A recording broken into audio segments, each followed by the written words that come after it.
Oui, bonsoir.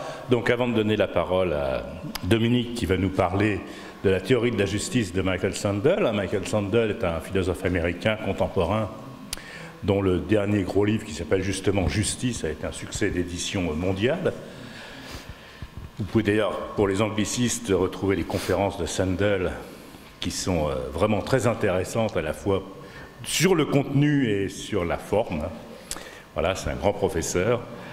Donc avant de donner la parole à Dominique sur Michael Sandel, je rappelle donc la prochaine et dernière conférence de l'année aura lieu le 8 décembre et c'est Didier Carcin, professeur en classe préparatoire à Rouen, qui viendra parler de Montesquieu, de la philosophie sociale et politique de Montesquieu. Voilà.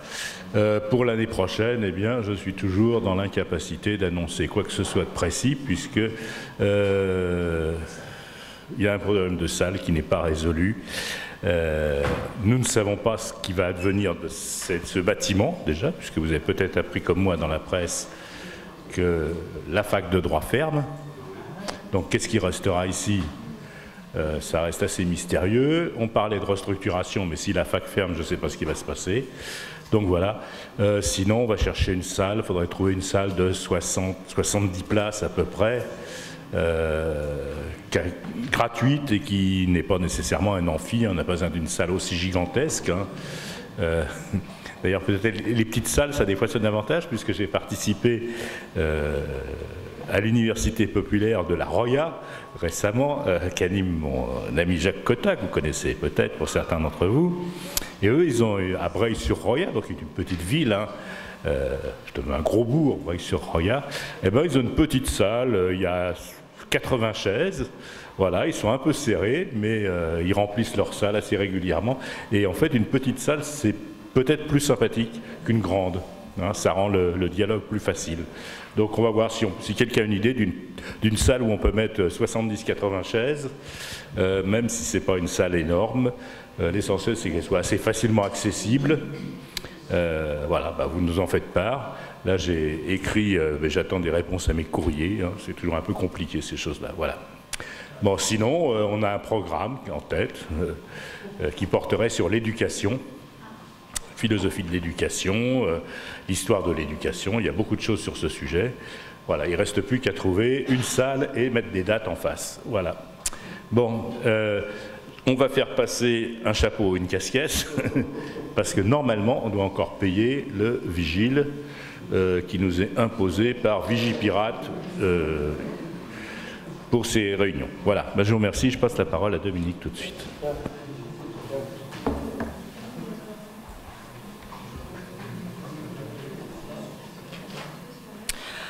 Donc je vais vous parler aujourd'hui de la justice telle que la conçoit Michael Sandel.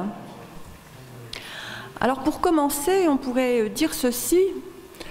Si un homme réclamait la possibilité de vendre un de ses organes, certains répondront que cela est juste, parce que cela ne nuit pas à autrui et que cela peut même sauver une vie.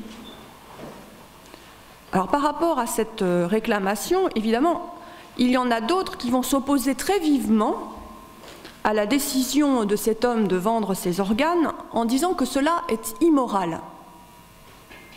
La personne humaine, disent-ils, ne peut faire l'objet d'un marché, mais seulement se donner. Elle ne peut être échangée contre de l'argent. Il y a des religions et puis la philosophie humaniste qui nous commandent de respecter le corps humain en affirmant que cela est juste, et ils interdisent de vendre des organes humains ou de les acheter. Mais comme nous venons de le constater entre la réclamation de cet homme qui veut vendre ses organes et les autres qui condamnent en disant que c'est immoral, si toutes les personnes ne sont pas d'accord pour dire ce qui est juste, comment savoir ce qu'est la justice ? Comment exiger la justice si nous ne savons pas ce qu'elle est ? Alors cependant, nous ne pouvons pas nous passer de justice. Nous pourrions dire nous ne savons pas ce que c'est, mais nous allons faire sans. la justice. Mais nous ne pouvons pas nous passer de la justice parce que nous ne vivons pas seuls.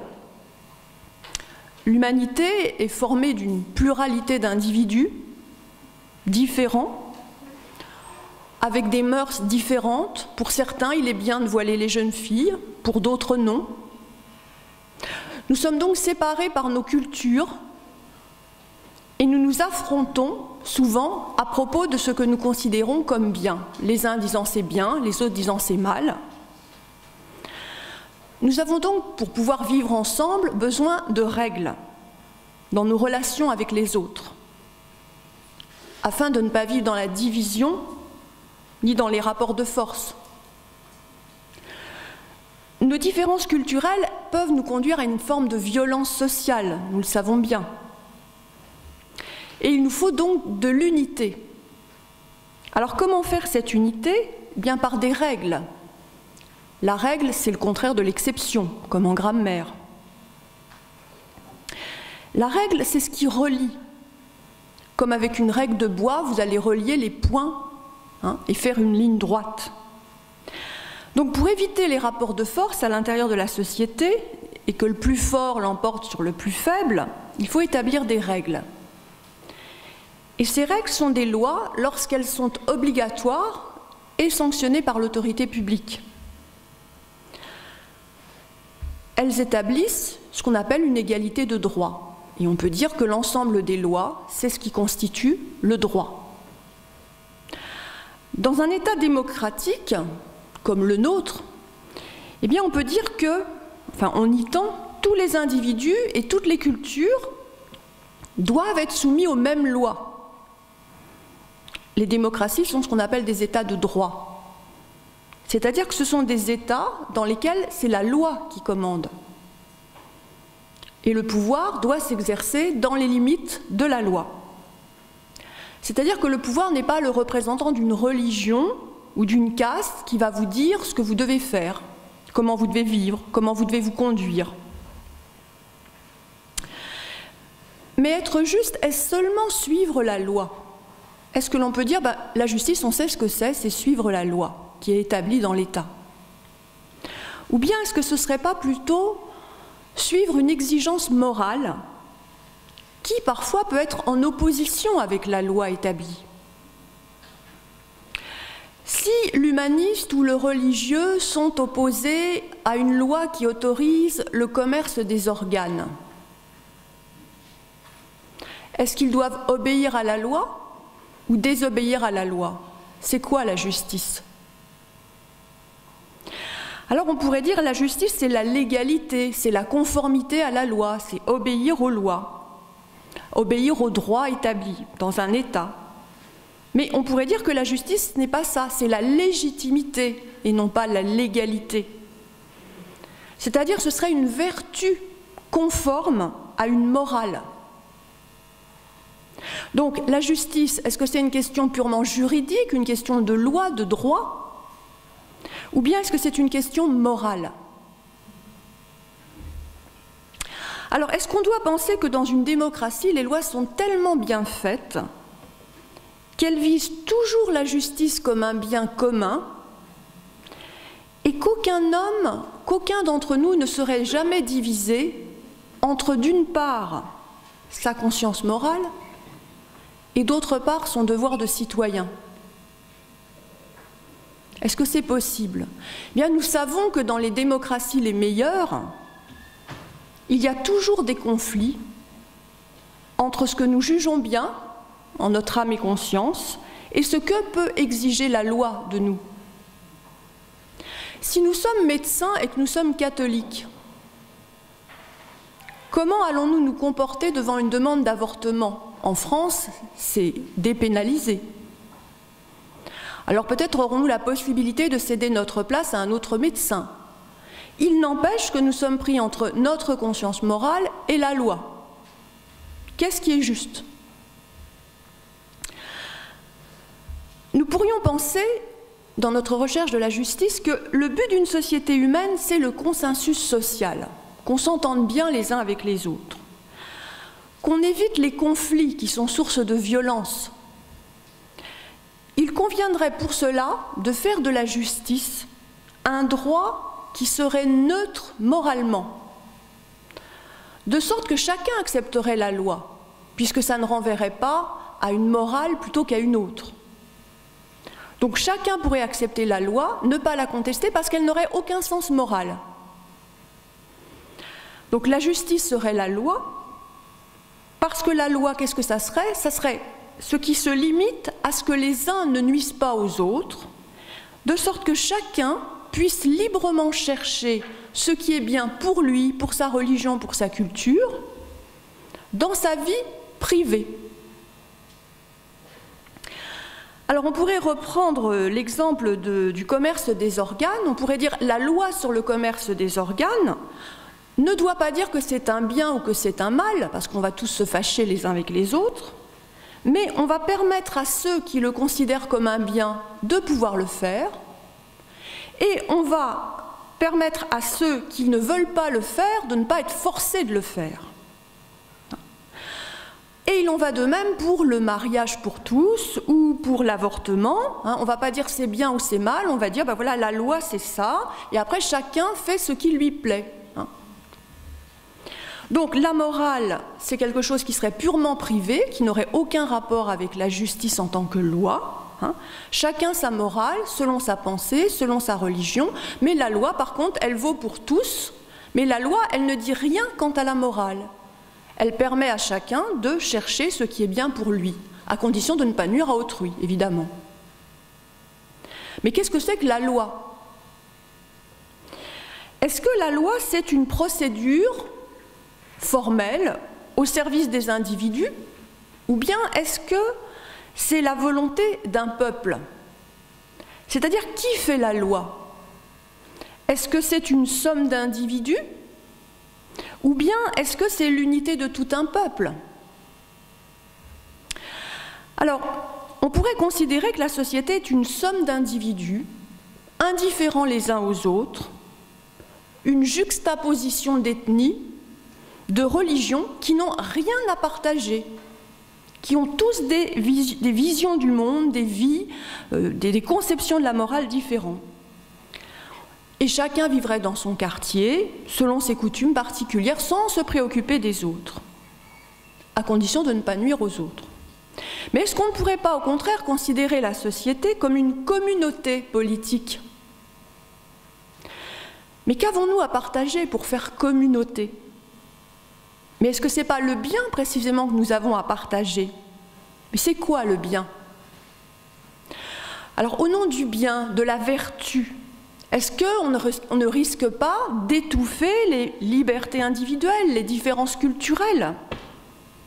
C'est-à-dire que si on se met à chercher ce qui est bien et non pas seulement ce qui est légal, est-ce qu'il ne va pas y avoir une culture dominante, une religion dominante qui va nous imposer et nous dire voilà ce qui est bien, voilà comment vous devez vivre? On pourrait prendre l'exemple de la laïcité sur laquelle on reviendra. Il y a plusieurs conceptions de la laïcité.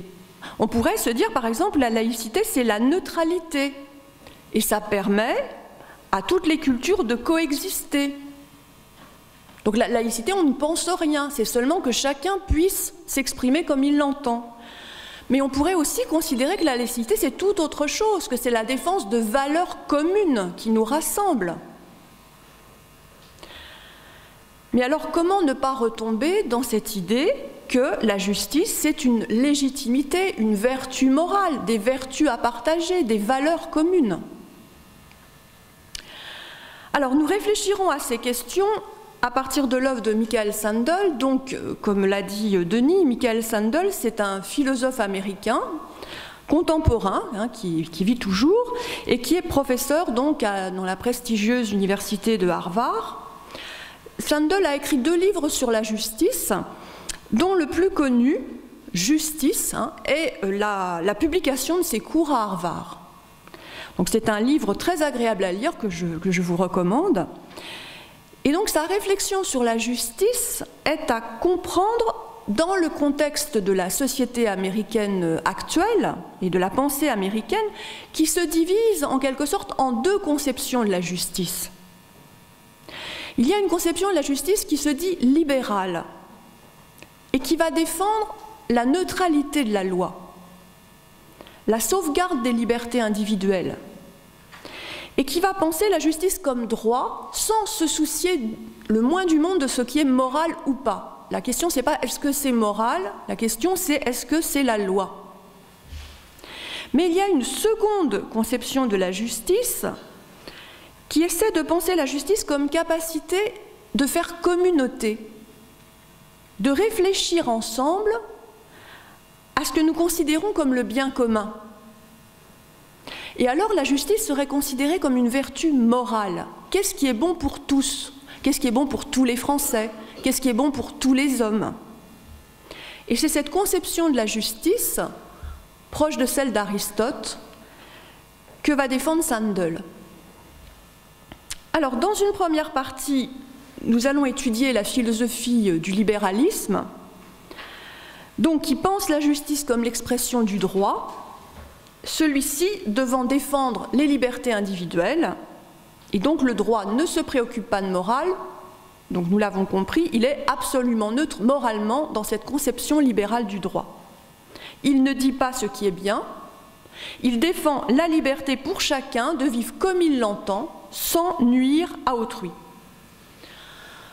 Dans une seconde partie, nous tenterons de comprendre comment la justice doit être la défense des libertés individuelles, mais en défendant des droits sociaux sans lesquels il n'y a pas de réelle liberté individuelle.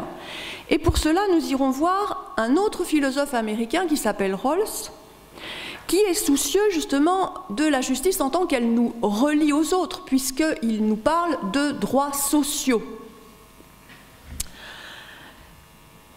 Mais, alors, donc ce philosophe américain, Rawls, donc son livre le plus connu, c'est la théorie de la justice. Mais on verra que cette conception de la justice ne satisfait pas non plus Sandel, et donc dans une dernière partie, nous montrerons donc que pour Sandel, la justice est indissociable d'une certaine conception de la morale, qu'elle s'insère dans une vie commune, et nous devrons nous demander donc comment alors cette justice morale est compatible avec notre liberté. Donc autrement dit, comment est-ce qu'on peut faire de la justice une vertu commune à laquelle tous puissent consentir librement? Voilà la question que nous allons nous poser. Alors, dans une première partie de notre réflexion, on va tenter donc de penser la justice de la manière la plus neutre possible. Donc, pourquoi cela? Pour que chacun puisse en reconnaître la nécessité et ne soit pas captif de sa religion, voilà. Donc, il conviendrait donc de séparer la justice de toute conception religieuse, de toute conception philosophique visant une morale. Ce ne serait pas la morale qui conduit à la justice, mais ce serait la justice sous la forme du droit qui, par sa neutralité, permettrait d'atteindre la cohésion sociale. Donc la cohésion sociale, voilà le but qu'on se donne, et dans ce but, on fait de la justice quelque chose d'absolument neutre. Donc, sur quoi repose le libéralisme? Il repose sur l'idée que l'individu peut seul affirmer sa liberté en choisissant sa conduite. Dans le libéralisme, il y a le mot liberté. On ne peut lui ôter cette complète liberté sans porter atteinte à son individualité. Les lois ne sont donc pas établies pour relier les individus entre eux, mais pour protéger les individus les uns contre les autres. Il convient donc que l'État, en tant qu'il représente la loi, ait le moins de pouvoir possible. Il est seulement présent pour que puissent se développer les libertés individuelles. Alors ça veut dire quoi? Ça veut dire qu'il va falloir responsabiliser les individus et ne pas considérer que ceux-ci doivent être protégés par l'État. Alors concrètement, ça veut dire quoi? L'État n'a pas à veiller sur leur santé, par exemple. C'est à chacun de savoir ce qui est bon pour sa santé. Ainsi, parce que l'État n'est pas un père pour les individus, il ne saurait imposer aux individus d'attacher leur ceinture de sécurité ou de porter un casque. C'est une atteinte à la liberté individuelle. Chacun doit mesurer les risques de sa conduite. L'État n'a pas à soigner les individus.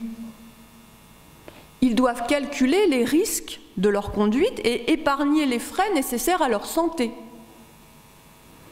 Les individus ne sont pas solidaires les uns des autres par une sécurité sociale. Donc le libéralisme s'oppose à l'État-providence ou à ce qu'on appelle l'État social. Et donc tout le débat autour de l'Obamacare est au cœur de ce débat. C'est cette vision libérale qui est défendue par le Parti républicain, enfin une partie du Parti républicain aux États-Unis. Alors le libéralisme, en séparant le droit d'une part et la justice de l'autre comme vertu, la liberté d'un côté et la morale de l'autre, défend l'absolue neutralité de la loi.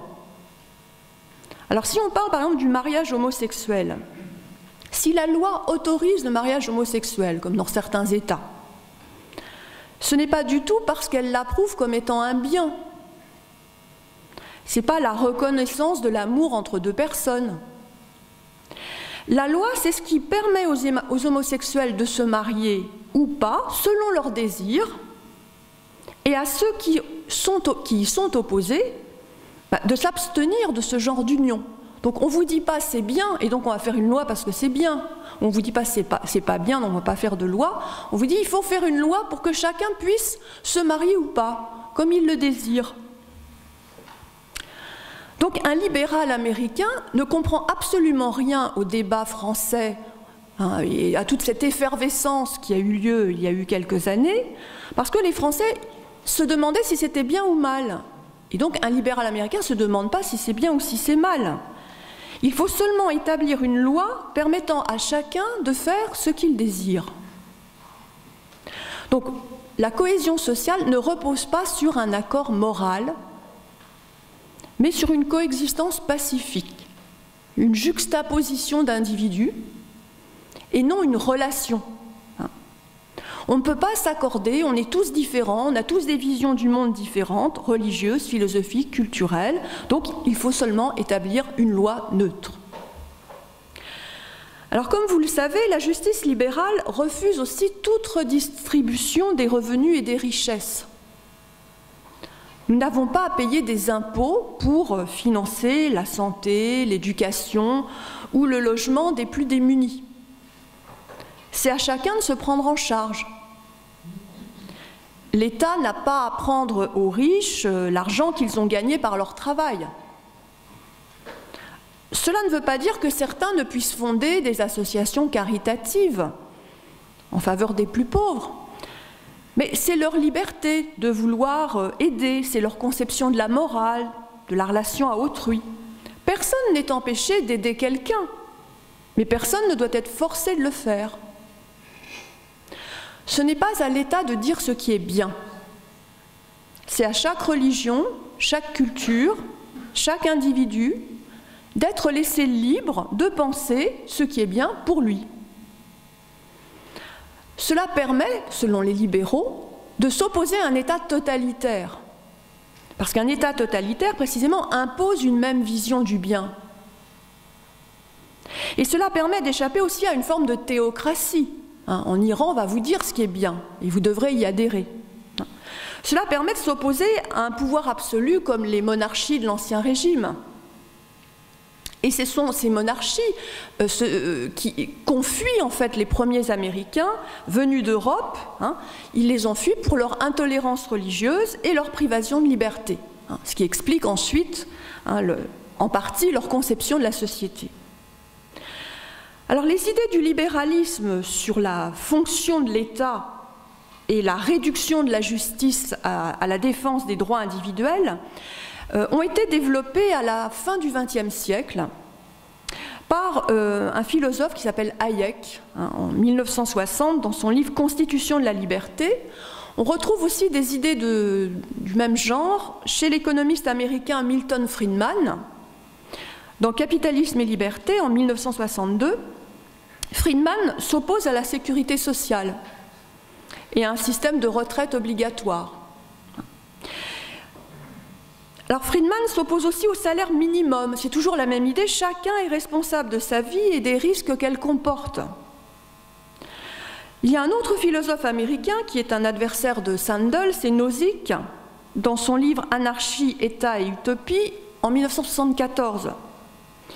L'État doit limiter ses fonctions à la protection contre la force, le vol, la fraude, et au respect de ce qu'on appellera l'application des contrats.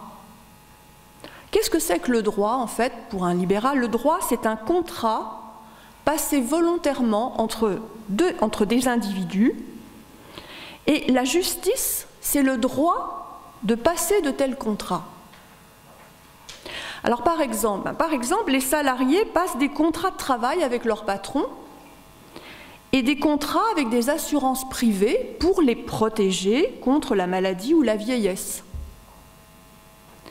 Par contre, prélever des impôts pour financer la santé et la retraite, ce serait soumettre les individus à du travail forcé, puisque ces gens ne pourraient jouir de leur travail et ce serait les réduire en esclavage. Alors les exemples précédents montrent comment sont liés le libéralisme politique et le libéralisme économique.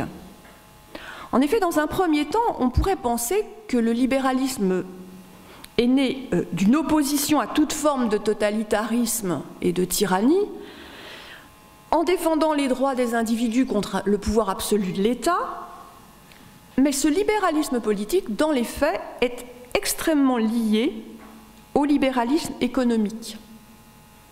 Car si l'État ou la communauté ne peuvent se mettre d'accord sur ce qu'est le bien commun, qu'est-ce qu'il va rester comme possibilité de se mettre d'accord? Eh bien, l'accord possible est le suivant, celui de la recherche par chacun de son intérêt, à la condition de ne pas nuire à autrui. Tout le monde est d'accord là-dessus. Donc, qu'est-ce que devient le libéralisme? Le libéralisme devient un calcul rationnel marchand. Qu'est-ce que j'ai à gagner ou à perdre? Là-dessus, tout le monde est d'accord. Combien cela va-t-il me coûter? Donc, la rationalité marchande est une sorte de neutralité. La question donc n'est plus celle du bien, mais du coût. On ne va pas se demander si c'est bien, on va se demander ça coûte combien? Ça rapporte combien? Est-ce que c'est rentable? Est-ce qu'on va pouvoir vendre? Donc le libéralisme des mœurs est lié au libéralisme économique. Nous ne pouvons pas nous mettre d'accord sur le bien commun qui exigerait des sacrifices, mais nous sommes d'accord pour que chacun cherche son intérêt en le calculant dans un marché. Vous allez me dire c'est une idée curieuse, mais non. Si on se réfère à ce que dit Friedman, eh bien son idée c'est que les valeurs nous séparent, on n'a pas tous la même religion. Mais il y a quelque chose sur lequel on est tous d'accord, c'est sur les prix. On va se mettre d'accord sur les prix. Et il le dit d'ailleurs, le système des prix fonctionne sans qu'il soit nécessaire que les gens se parlent ni qu'ils s'aiment. Alors, on va prendre un exemple un peu extrême que l'on trouve chez un autre économiste américain qui s'appelle Becker et qui se pose la question du droit d'immigrer. Alors, le droit d'immigrer aux États-Unis, comment on va s'y prendre pour dire ce qui est juste, ce qui n'est pas juste, etc. Alors si nous nous posons la question de savoir quels immigrés doivent être accueillis dans notre nation, et si nous n'en faisons pas un devoir moral, universel, indiscutable, si nous refusons d'en faire un débat politique en nous disant que ça ne va pas avoir de fin, qu'on ne va pas arriver à se mettre d'accord, ben c'est simple, dit Becker, on va vendre le droit d'immigrer. Donc là, ça va être clair, parce qu'il y a ceux qui peuvent acheter, puis ceux qui ne peuvent pas. Donc les immigrants aisés, en plus c'est un bénéfice pour la nation, parce qu'ils pourraient être déjà qualifiés, on peut le supposer, et ils ne réclameront pas des aides sociales. Alors il y a un économiste qui s'appelle Simon, qui précise quand même que qu'est-ce qu'on va faire de ceux qui sont migrants mais qui sont pauvres? Donc, ils ne peuvent pas acheter le droit d'immigrer. Alors il y a une solution, c'est qu'ils vont emprunter à l'État l'argent nécessaire pour payer leur immigration. Puis après ils vont rembourser en travaillant. S'ils ne remboursent pas, ils seront renvoyés. Mais bon, on peut espérer qu'ils vont rembourser. Donc pour des gens comme Becker, plus on paye, plus on est motivé, et donc plus on doit être accueilli. plus on paye, plus on est motivé, on verra que ça ne va pas de soi. Alors enfin, on pourrait imaginer qu'il y a des États qui refusent toute immigration. Mais là, on va trouver encore un moyen de se mettre d'accord, c'est que ces États qui refusent toute immigration pourraient payer d'autres États plus pauvres afin de les remplacer. Bon, donc on voit que dans ce type d'idée, évidemment, les réfugiés sont identifiés comme des sources de revenus ou comme des fardeaux. Et qu'il n'y a pas vraiment une différence nette entre les choses et les personnes, le marché et le droit. Alors pour la justice libérale, chacun est propriétaire de soi. Et on ne doit pas s'emparer d'une partie de notre personne pour la donner à d'autres. Donc si on est joueur de football ou un grand patron, et donc si on est doué pour le ballon ou très brillant en finance, si on gagne beaucoup d'argent, eh bien on ne doit pas nous prendre notre argent, car nos dons pour le ballon ou pour les finances n'appartiennent qu'à nous. On n'appartient pas à l'État, on n'appartient pas à une communauté, on appartient à soi-même, et seulement à soi-même. Donc si la contraception ou l'avortement sont autorisés, c'est pas du tout parce que ça serait bien, c'est parce que chacun est libre de son propre corps et en fait ce qu'il veut. Il peut donc se suicider s'il le désire, ça ne regarde que lui. Il peut aussi vendre ses organes. On ne peut me prendre ce qui m'appartient, mais je peux le vendre. La pensée libérale, elle est assez ancienne, elle remonte au XVIIe siècle. Par exemple, chez le philosophe anglais John Locke, à la fin du XVIIe siècle, il défend l'idée que l'homme a des droits inaliénables. Donc on pourrait se dire qu'il y a quand même des limites à ne pas dépasser. Donc quels sont ces droits inaliénables, dit Locke? La vie, la liberté et la propriété. Mais ces droits sont-ils conciliables? Si je suis propriétaire de ma vie, ne puis-je avoir la liberté de vendre une partie de moi-même? Puisqu'on peut vendre une propriété. Si la vie, elle est inaliénable, qu'est-ce qu'une vie menacée par la vente d'un organe? Donc, est-ce qu'on peut vraiment concilier ces trois notions? C'est quoi cette notion de propriété? Alors, Sandel prend un exemple assez extrême à un moment donné. Il prend l'exemple d'un artiste qui achète des reins, mais non pas du tout pour soigner des gens, ce qui serait déjà contestable. Il achète des reins, non pour sauver des vies, mais pour son art. C'est un artiste. Alors il achète des reins à des paysans pauvres d'Amérique du Sud, mais du point de vue de la justice comme droit des individus à disposer d'eux-mêmes, cela est parfaitement juste. Le paysan, il se vend volontairement contre de l'argent. L'acheteur, il a passé un contrat.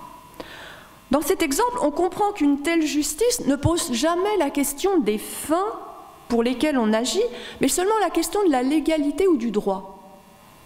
Est-ce qu'il y a eu un contrat volontaire entre deux individus? Voilà la seule question à se poser. Peu importe le but qu'on se donne.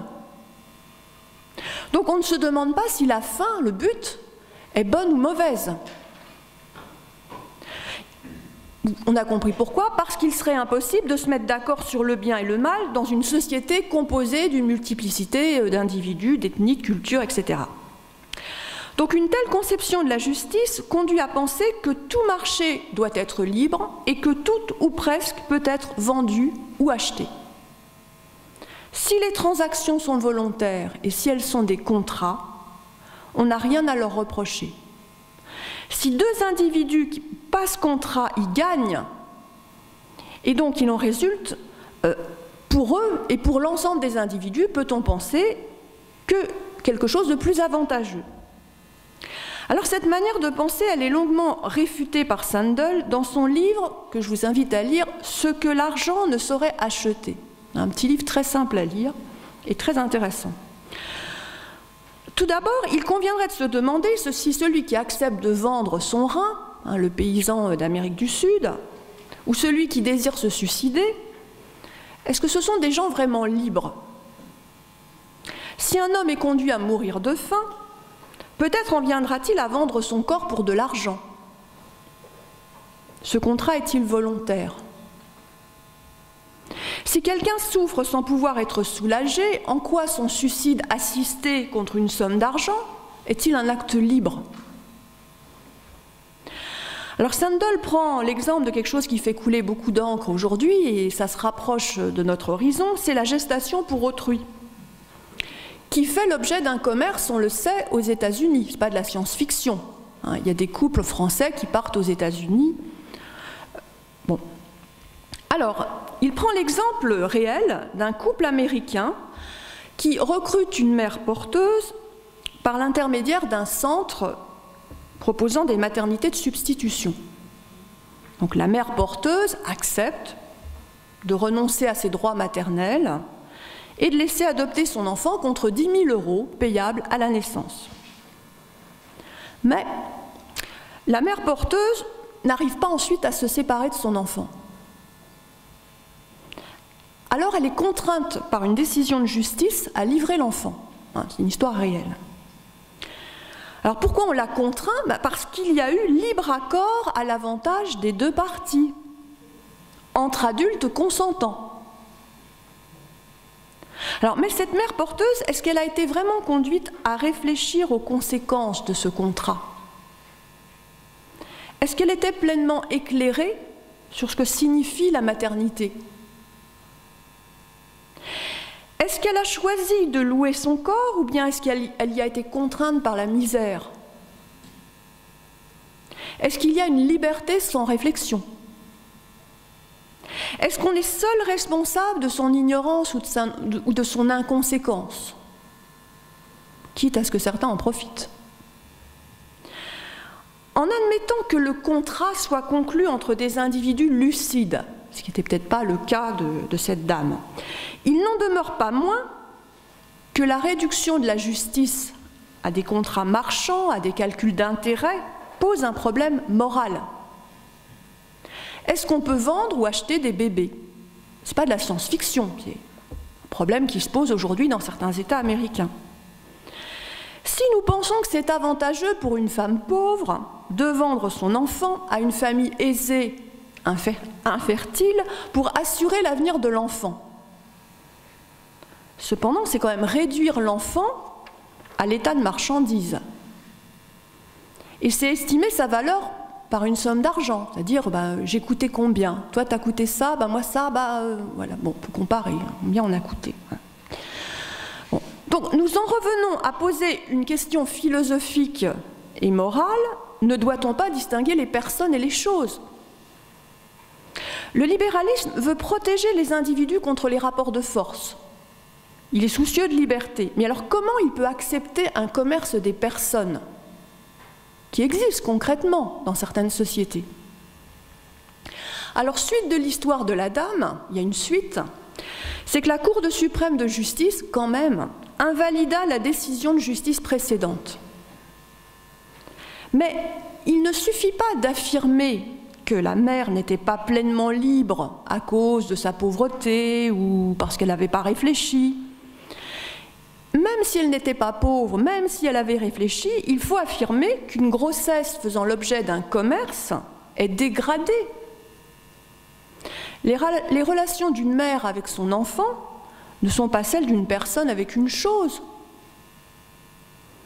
Elle ne peut utiliser l'enfant comme le moyen de parvenir à un but. L'enfant doit être le but. Il est respecté, reconnu pour lui-même. Le commerce des mères porteuses avilit la maternité. Ce n'est pas se donner à son enfant, c'est se servir de cet enfant. C'est corrompre les femmes en les empêchant de s'attacher à leur bébé pour gagner de l'argent. Alors on pourrait aller un peu plus loin. La question demeure de savoir si on peut servir ses amis en leur donnant un enfant grâce à son corps. Il semble que l'on puisse se donner, mais non pas donner quelqu'un. Ce serait retomber dans ce que le libéralisme combattait, le droit pour chacun de disposer de lui-même. Les contrats entre des volontés libres, lorsqu'ils ne posent pas la question du bien, sont assez difficiles à établir dans les faits. Alors, les libéraux recommandent d'inciter les individus à passer de tels contrats. l'appât du gain, calculé comme un avantage, est une incitation. Qu'est-ce que ça veut dire? Par exemple, c'est un exemple que prend Sandel à propos des enfants, de l'école et de l'éducation. Si les enfants ne veulent pas lire ou étudier, s'ils sont absents en cours, on pourrait les inciter à travailler en les payant. C'est un contrat. C'est un contrat. Hein. On parle beaucoup de contrats à l'école en ce moment. Mais on s'aperçoit malheureusement que de telles incitations ne donnent pas du tout le goût de la lecture et du travail. C'est-à-dire, qu'est-ce qui se passe? C'est-à-dire que les enfants, ils se mettent à lire. Parce qu'ils vont être payés, ils se mettent à lire, ils viennent en cours, etc. Mais ils s'arrêtent de travailler dès que la rétribution s'achève. Ils s'arrêtent de lire, ils s'arrêtent de travailler, ils ne retournent plus en cours, etc. Donc en fait, une incitation ne conduit pas à une conduite libre. D'autre part, c'est dégrader la valeur de l'étude, du travail scolaire, que de ne pas les aimer pour eux-mêmes, mais seulement comme les moyens de gagner de l'argent. En fait, vous ne lisez pas parce que vous aimez lire parce que ça va vous rapporter de l'argent. Donc ça vaut quoi la lecture alors, finalement? Donc ces contrats sont injustes parce qu'ils corrompent les êtres humains. Donc l'école n'est pas un lieu juridique. C'est un lieu d'autorité et d'obéissance, c'est-à-dire d'inégalité. Ce n'est pas politiquement correct de le dire. Donc ce n'est pas un lieu de contrat. Les adultes sont responsables des enfants. Mais qu'est-ce que ça signifie avoir le droit de faire ce qu'on désire sans nuire à autrui? Puisque c'est ça le principe. Hein. Avoir le droit de faire ce qu'on désire sans nuire à autrui. Suivre son désir sans discernement, est-ce que c'est être libre? Alors si les hommes préfèrent regarder des jeux vidéo complètement stupides, plutôt que de lire pour enrichir leur esprit, qu'est-ce que la loi peut dire? Alors on pourrait se référer à un philosophe anglais, un autre philosophe anglais qui s'appelle Bentham, au début du XIXe siècle, calculant ce qui est avantageux pour chacun, et qui écrit dans un livre sur l'utilitarisme à propos du plaisir et de ce qui est avantageux pour chacun. Et il dit, je cite, « À quantité de plaisir égale, le jeu des osselets vaut bien la poésie. » Bon. Donc qu'est-ce que dit la loi? Elle dit rien, puisqu'elle est neutre. C'est-à-dire, vous préférez regarder quelque chose de stupide, ça vous regarde. On ne va pas aller vous faire la leçon.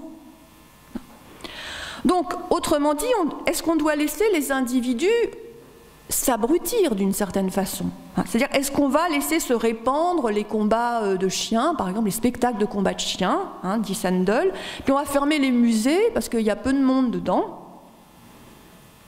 Est-ce que nous n'avons pas tous fait l'expérience de ce que la fatigue, l'immaturité nous conduisent à préférer regarder les Simpsons que d'aller écouter une pièce de Shakespeare?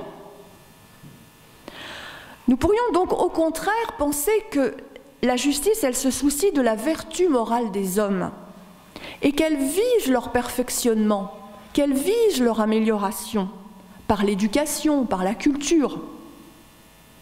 Encore évidemment, faut-il s'entendre sur ce qui est bon pour le perfectionnement de notre humanité. Et nous revenons encore à la question de la morale.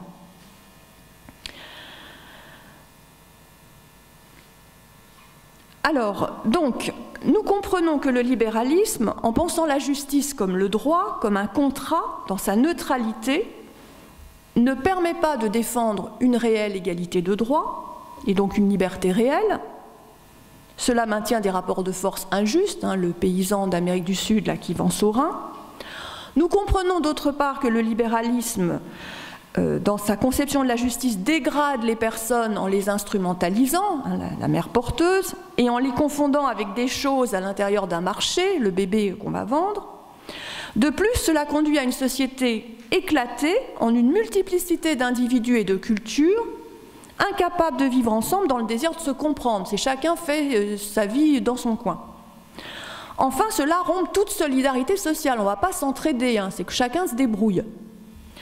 Donc c'est pourquoi on va essayer dans une seconde partie de comprendre comment le philosophe américain Rawls a essayé de concilier le libéralisme et la justice en introduisant des droits sociaux.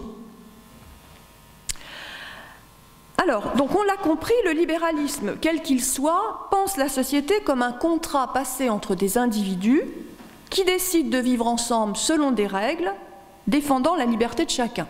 C'est ça, le libéralisme. Mais comment fonder un tel contrat, si ce n'est en faisant une hypothèse? On va essayer d'imaginer selon quel principe nous allons tous accepter un contrat pour vivre ensemble. Donc nous allons nous poser la question suivante, qu'est-ce que c'est qu'un contrat social juste? Comment mettre d'accord tous les individus dans leur diversité de pensée et d'intérêts? Alors Rawls va proposer une hypothèse, l'hypothèse célèbre qu'il appelle le voile d'ignorance. Qu'est-ce que ça veut dire? C'est-à-dire que nous allons faire comme si nous avions un bandeau sur les yeux, c'est-à-dire que nous allons faire comme si nous étions avant la constitution de la société et comme si nous ne pouvons pas savoir quelle va être notre position dans la société. C'est-à-dire qu'on ne peut pas savoir si dans la société on va être riche ou pauvre, religieux ou pas, doué intellectuellement ou pas. Nous ne savons pas quelle sera notre position sociale. Est-ce qu'elle sera haute, est-ce qu'elle sera basse? C'est le voile d'ignorance. Alors qu'est-ce que nous allons choisir? Comme on ne sait pas si on va être en haut et qu'on risque d'être en bas, quand même par intérêt, qu'est-ce qu'on va choisir? On va choisir une société qui repose sur l'égalité de droits pour se protéger. Donc même si nous sommes égoïstes, même si nous ne cherchons que notre intérêt, comme nous ne savons pas quelle sera notre position sociale, eh bien nous préférons choisir des lois défendant une égalité de droits. Cependant, il n'y a pas de référence à la morale. Nous restons neutres. Donc nous sommes toujours dans la même conception de la justice comme égalité de droits et non comme vertu morale. Alors cela conduit Rawls à défendre d'une part les droits pour les libertés individuelles comme la liberté de conscience, mais aussi, et ça ce n'est pas du libéralisme sauvage si je puis dire, Rawls exige qu'il y ait des droits sociaux. Et donc, il demande une certaine égalité économique entre les individus. En effet, il est impossible de penser la liberté d'une personne qui meurt de faim, ou de froid, ou qui est privée d'éducation. En quoi est-ce qu'elle est libre?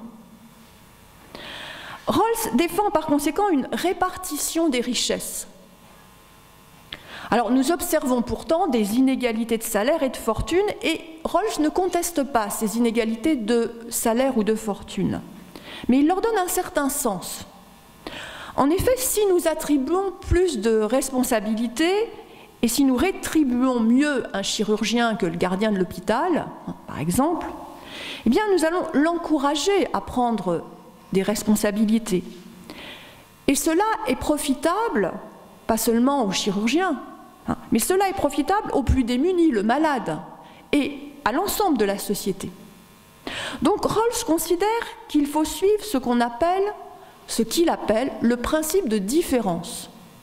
C'est-à-dire qu'il y a des inégalités qui sont justes, mais à la condition qu'elles profitent aux plus démunis et à la société. Donc il est juste de mieux payer le chirurgien.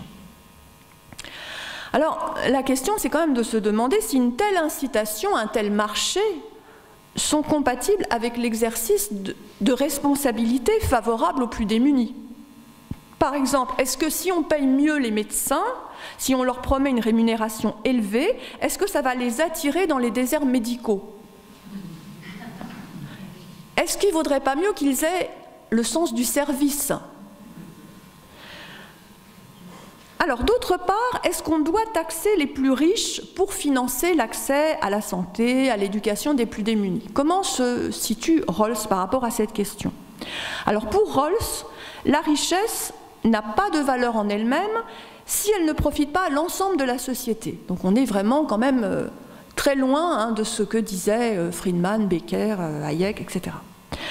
Rawls défend la redistribution des richesses. C'est-à-dire que pour Rawls, la richesse, elle n'est acceptable que si elle est une source de profit pour l'ensemble de la société et si le plus démuni peut l'approuver. Donc Rawls considère que le libéralisme est plus juste que la société de caste, selon laquelle nous sommes déterminés de manière inégale par notre naissance de manière arbitraire, c'est-à-dire nous sommes nobles ou pas. Hein. Donc il est libéral parce que le libéralisme, selon lui, crée une égalité de droits, hein, que vous, je sais pas, vous êtes noble ou pas noble, pauvre ou riche, etc. Il y a une égalité de droits qui permet à chacun, selon ses capacités, selon son travail, de créer sa propre richesse et de faire son chemin dans la vie. Mais l'égalité des chances défendue par le libéralisme, dit Rawls, enfin, le libéralisme qu'on a étudié dans la première partie, n'est pas réelle. Cette égalité des chances, elle n'est pas réelle, elle est formelle. Pourquoi? Parce que, par exemple, nous n'avons pas tous reçu une bonne éducation. Donc, ce n'est pas seulement la question de savoir si vous êtes riche ou pauvre. On vous dit, bah oui, il faut travailler et vous allez créer votre propre richesse et tout le monde est à égalité. Ben non, tout le monde n'est pas à égalité. Il y a des gens qui ont reçu une bonne éducation et d'autres pas. Le libéralisme repose en fait sur une méritocratie. Il faut mériter. Il faut mériter sa place dans la hiérarchie sociale grâce à son travail. Mais selon Rawls, il y a quelque chose d'injuste parce que les dons naturels ne sont pas justes. De même qu'il n'est pas juste d'être né dans une famille pauvre ou dans une famille riche. Hein, c'est pas juste. Bon, mais c'est pas juste non plus par rapport aux dons que nous avons reçus de la nature. La nature n'est pas juste. Il y en a qui sont nés avec tel don et d'autres avec d'autres dons qui ne vont pas être, comment dirais-je, qui ne vont pas être rétribués dans certains types de sociétés.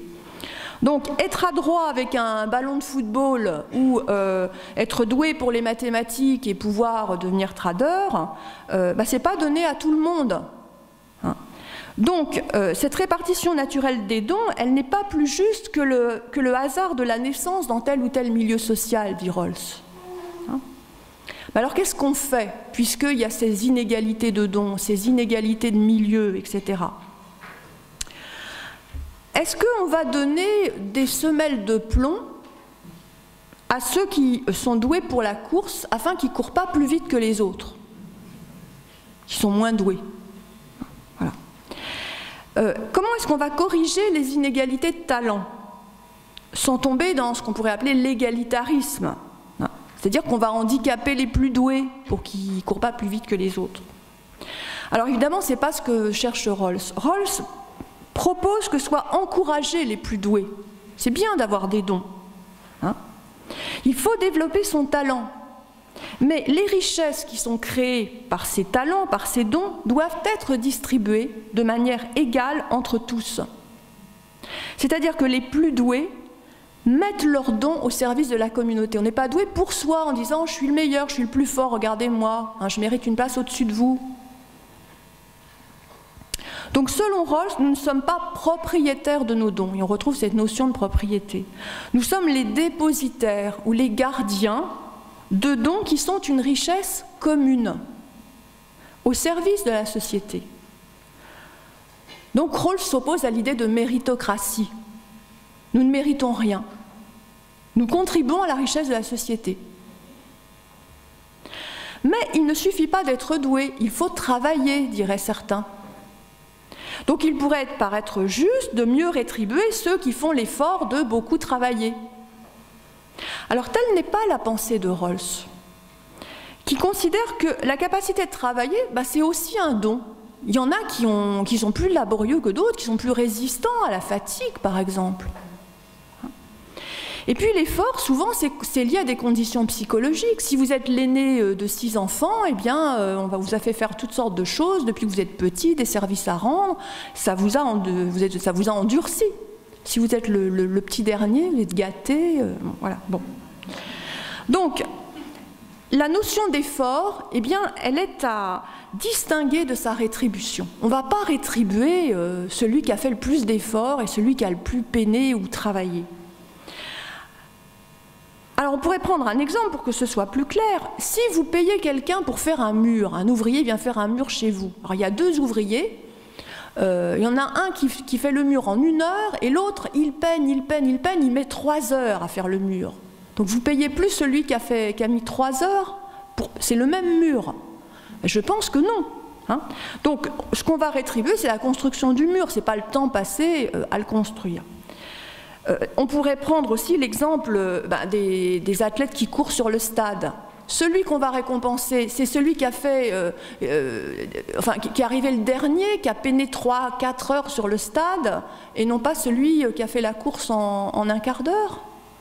Donc, autrement dit, on voit bien que ce n'est pas nécessairement le travail, l'effort fourni, le fait d'être laborieux, d'avoir peiné, qui est finalement récompensé. Alors, le libéralisme de Rawls est intéressant parce qu'il lie aux droits des libertés individuelles des droits sociaux. Mais on l'a compris, ce qui relie les individus, c'est un calcul d'intérêt. C'est-à-dire comment est-ce qu'on va faire pour coexister pacifiquement dans une même société. Donc le fondement de la société, ça reste un contrat dans lequel les individus préfèrent l'égalité des droits par intérêt. Mais fonder une société, est-ce possible sans se référer à la notion de bien commun, à une morale qui nous unisse, à la capacité pour la personne de penser sa fonction dans la société d'une manière désintéressée? Alors, dans une troisième partie, on va essayer d'étudier la manière dont Sandel réfute la pensée de Rawls, donc dans un livre un peu plus complexe que celui de Justice, mais tout aussi intéressant, qui s'appelle « Le libéralisme et les limites de la justice ». Sandel s'oppose à l'idée de neutralité de la justice comme droit.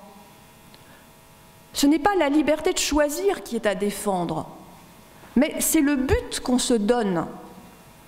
Et ce but doit être estimé comme bon ou comme mauvais pour soi, et pour la communauté, et pour l'humanité tout entière. C'est ça qui est important. Ce n'est pas que vous soyez libre de faire n'importe quoi. Ce qui est important, c'est qu'on se demande le but que vous vous proposez et si ce but est bon ou mauvais pour l'ensemble de la société. La justice, pour Sandel, ne peut être que morale. La volonté de poursuivre des buts qui sont bons pour tous. Donc on ne peut pas maintenir la neutralité de la loi. Alors on pourrait prendre l'exemple de la libre expression. Et alors ça renvoie à ce qui s'est passé aux États-Unis il y a quelques mois, ou peut-être qu'il y a un mois, ça fait couler beaucoup d'encre. On pourrait dire, ben voilà, chacun est libre de s'exprimer. Donc il peut dire n'importe quoi, à condition de ne pas taper sur les autres, mais il peut dire n'importe quoi, bon, il ne faut quand même pas s'insulter, mais voilà. Donc chacun est libre de s'exprimer. Donc on peut autoriser une manifestation ségrégationniste, par exemple, voilà, ils ont le droit de défiler. Et puis on peut aussi autoriser une manifestation de Martin Luther King contre le racisme. En fait, les deux ont le droit de s'exprimer. Alors, voilà ce que c'est que la neutralité de la loi. Et c'est ce qui s'est passé aux États-Unis il n'y a pas longtemps, où donc d'un côté on voyait défiler des gens racistes et de l'autre côté on voyait défiler des gens contre le racisme, et on s'apercevait de quoi? Que le président de la République des États-Unis n'arrivait pas à dire des choses très claires, parce que, oui, de son point de vue, la loi elle est neutre et chacun a le droit de s'exprimer. Donc, comment est-ce qu'on peut soutenir cette manière de vivre dans une société? Eh bien, il semblerait que si on veut ne pas autoriser cette manifestation ségrégationniste, on doit en revenir à une justice qui repose sur des principes moraux, et pas à une simple neutralité de la loi. Alors, il faut aussi s'entendre sur ce qu'on appelle un contrat. Un contrat tire-t-il sa justice de lui-même, par sa procédure, ou bien d'un principe moral qui le fonde? Alors par exemple, deux personnes vont s'engager volontairement pour passer un contrat, l'une demandant à l'autre de la tuer. Ça ne fait pas de ce contrat un acte juste, même si ils sont volontaires, tous les deux, ils ont signé, voilà, bon. Donc il ne suffit pas de s'opposer à des contrats qui seraient fallacieux, extorqués sous la contrainte, dans l'inconscience. Mais la liberté du contrat ne fait pas sa justice si elle est immorale. Ce n'est pas parce que les deux personnes librement ont signé que c'est juste.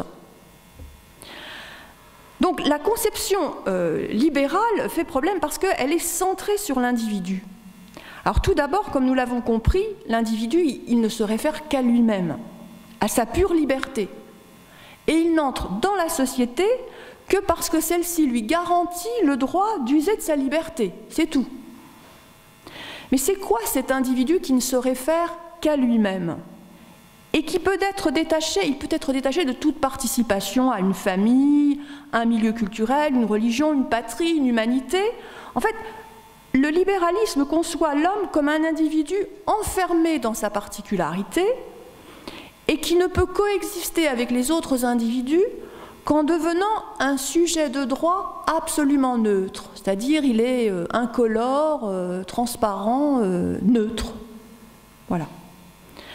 Mais l'homme n'est pas seulement un individu, ni un individu particulier, ni un sujet de droit absolument neutre, c'est une personne. Alors qu'est-ce que c'est une personne?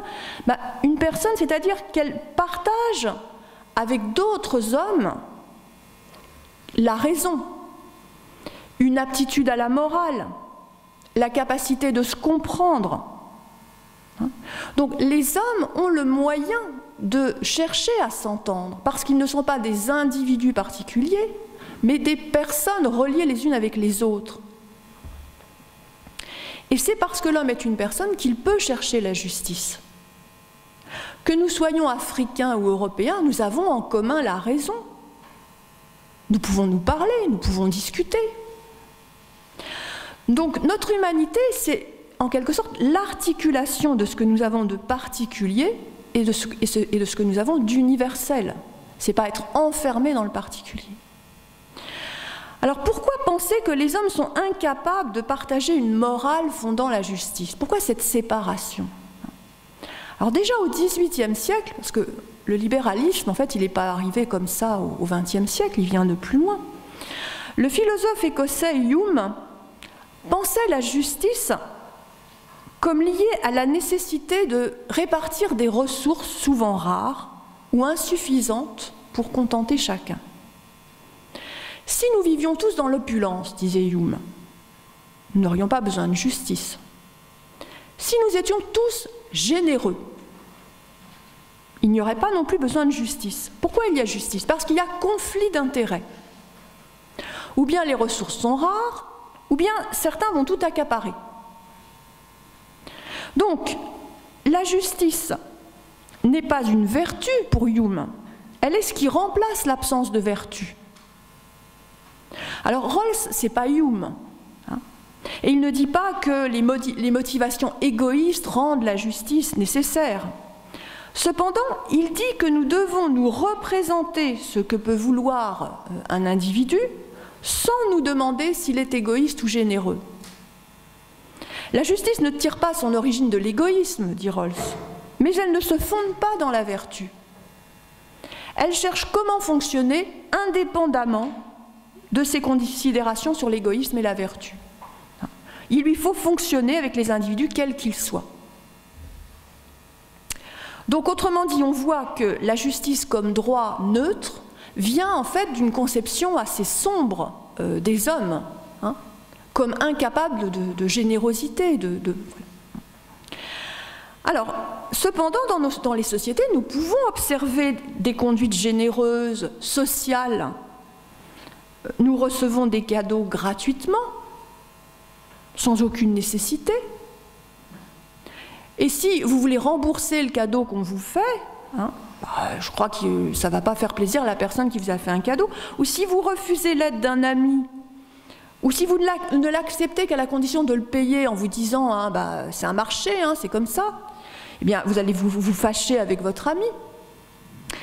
Alors on pourrait se référer à des travaux d'ethnologues comme Mauss, dans son essai sur le don, qui ont observé que certains peuples pratiquent ce qu'on appelle le don et le contre-don. Alors, qu'est-ce que ça veut dire? Je t'invite à un repas, et puis toi tu m'invites à ta fête. Je te prête mon tracteur, tu m'aides à engranger le foin. On pourrait se dire, alors on est retombé dans le marché. Mais non, cela n'est pas un pur marché, parce que ça va s'accompagner de conversations, de convivialité. Donc, autrement dit, le but, c'est pas seulement de chercher son intérêt, c'est de tisser des liens sociaux. Donc, il y a de la gratuité dans les relations humaines. Une volonté de faire du bien, de se faire du bien sans contrepartie. Les sentiments comme la bienveillance, l'amitié, le sentiment d'appartenance, ne sont pas pris en compte dans la justice comme droit. Pourquoi? Pas parce que ça ne relève pas d'un contrat marchand. Jouer avec ses enfants, cela n'a pas de prix. Ce n'est pas un contrat. On ne va pas mesurer son temps. On va donner son temps. Donc la justice réduite au droit n'existe finalement que pour pallier l'incapacité des hommes de s'entraider, de se rechercher. La neutralité de la justice comme droit, elle semble liée à un doute sur la capacité pour les hommes de préférer le bien au mal. Alors ce qui distingue le libéralisme de Friedman, celui de Rawls et une pensée telle que celle d'Aristote, que a beaucoup lu Sandel au sujet de la justice, c'est la représentation de la société. Aristote, qu'est-ce qu'il pense de la société? Qu'est-ce qu'il pense de la personne? Il pense que la personne se forme dans une communauté. Il n'y a pas un individu tout seul et puis ensuite une société parce que les individus vont se regrouper. Donc la personne humaine se forme dans la communauté, elle ne la précède pas.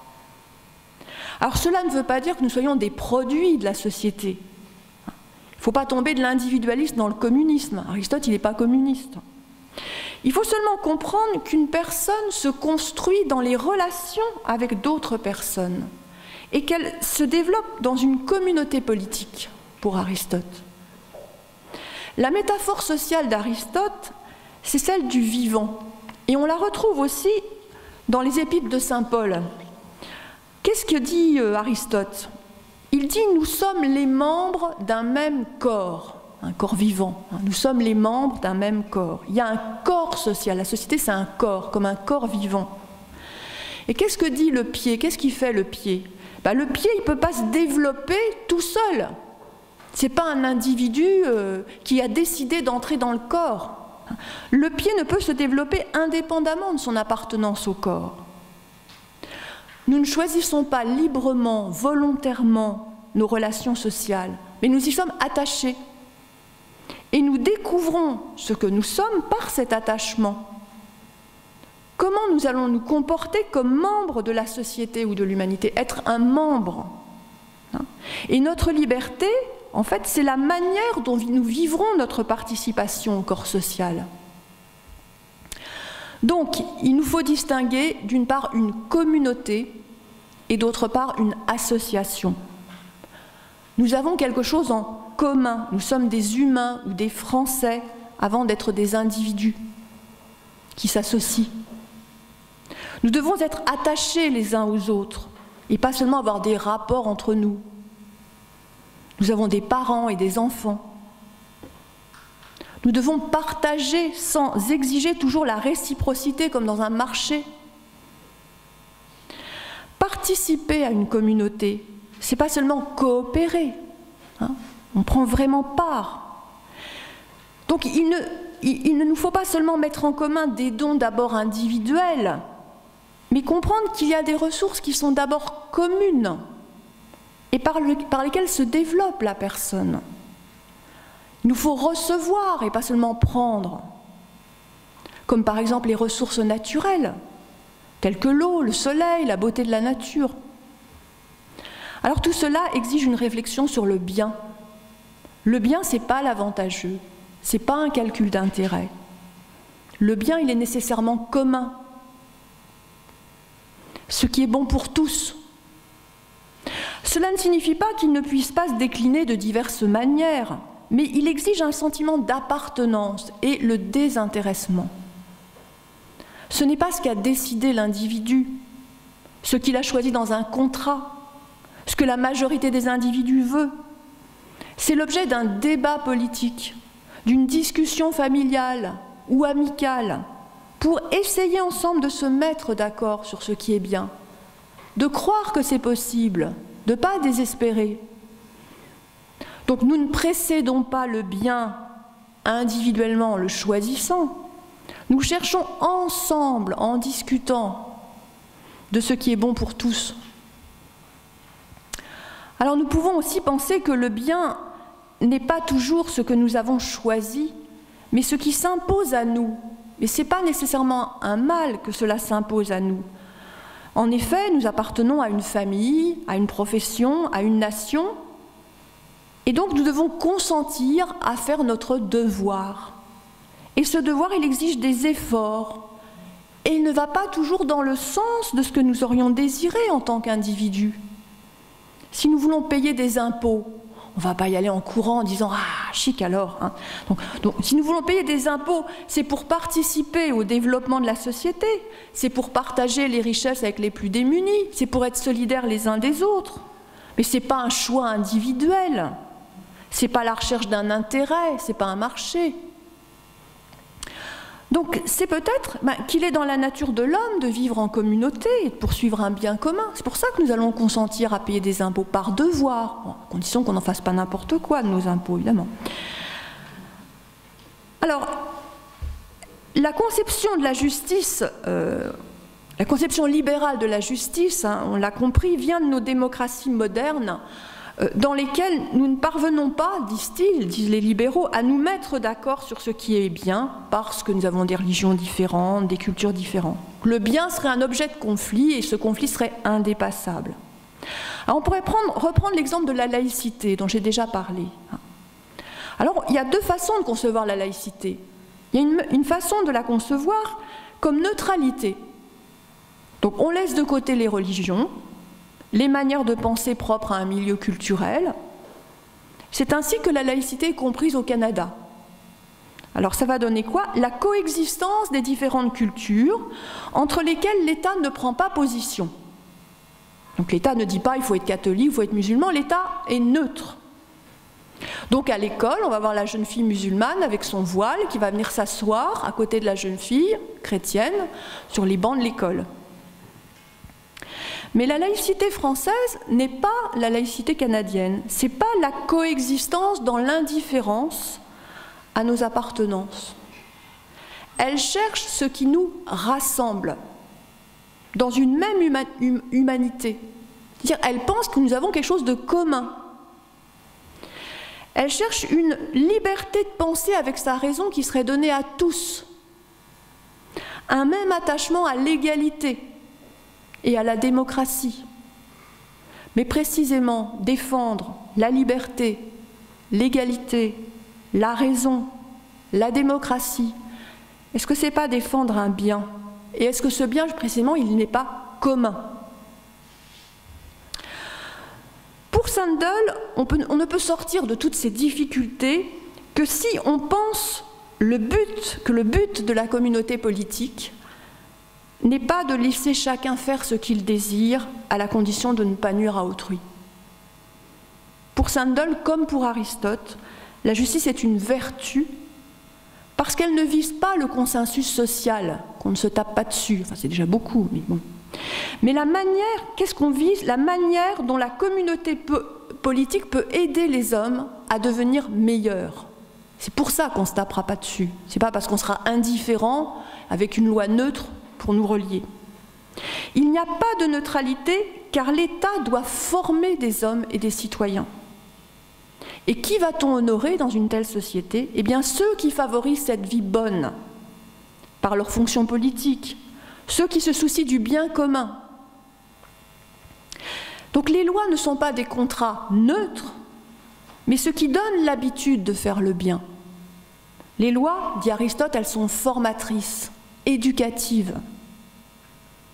Alors si on pose la question du mariage homosexuel, revenons à un débat assez animé dans nos sociétés, on ne va pas se demander si nous devons laisser chacun faire ce qu'il désire sans nuire à autrui.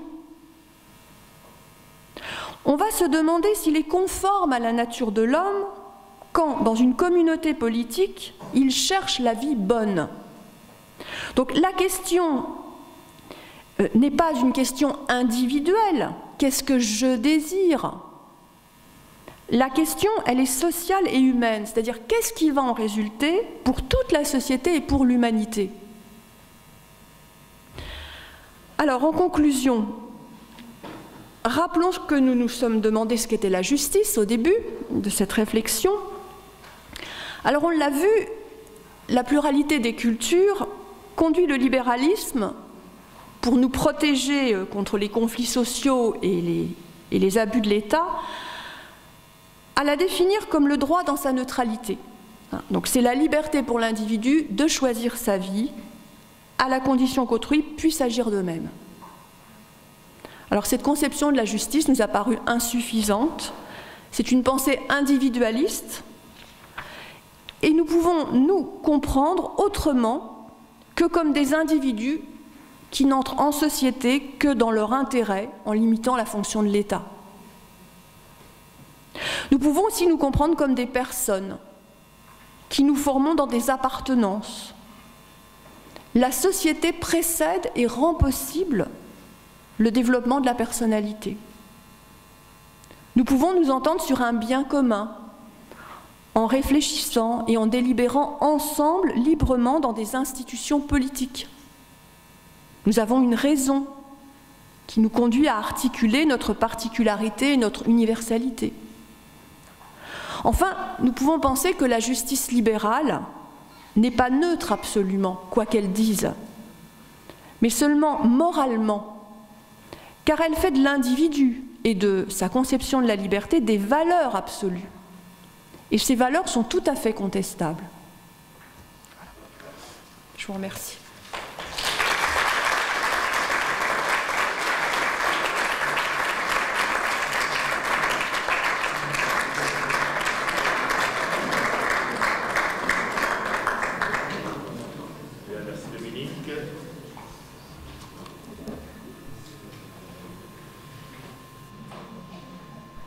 Alors, si vous avez des questions...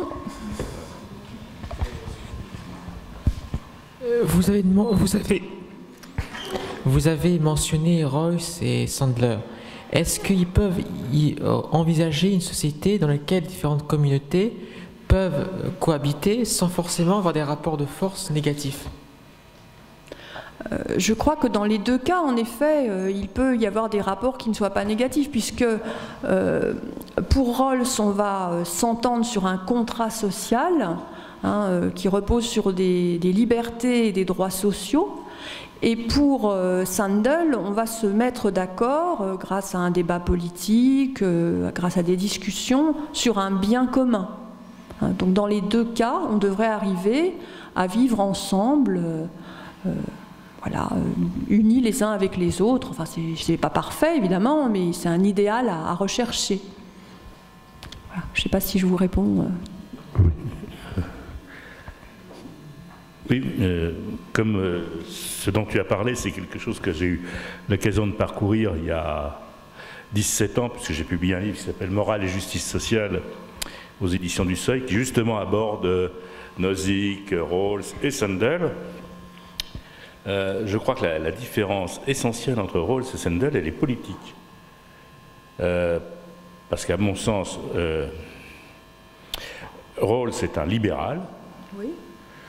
C'est-à-dire que lui, il considère que la société, comme tu l'as dit, c'est organiser au mieux la coexistence d'individus qui, finalement, ont chacun leur propre perspective de vie, alors que Sandel lui appartient à ce qu'on appelle aux États-Unis le républicanisme.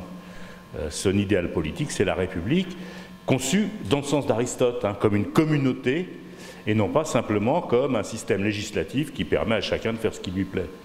Je crois que c'est vraiment la grosse différence. Alors, dans la même lignée, je voudrais signaler, sans trop monopoliser la parole, il y a un autre auteur intéressant qui est un Anglais, enfin, c'est un Écossais, mais qui a beaucoup voyagé, c'est Alasdair MacIntyre, dont on trouve en France un livre qui s'appelle justement « Après la vertu », qui a un peu la même manière de travailler, de penser que Sandel, notamment... au lieu de nous embêter comme la philosophie analytique par des éclaircissements lexicaux, il raconte des histoires, exactement comme Sandel, qui part toujours de cas pratiques. MacIntyre fait un peu comme ça, c'est un philosophe également très intéressant, qui a écrit alors lui sur un nombre de choses considérables. Il a écrit sur Marx, puisqu'il a été trotskiste pendant assez longtemps, et puis il a aussi écrit un intéressant livre sur Freud.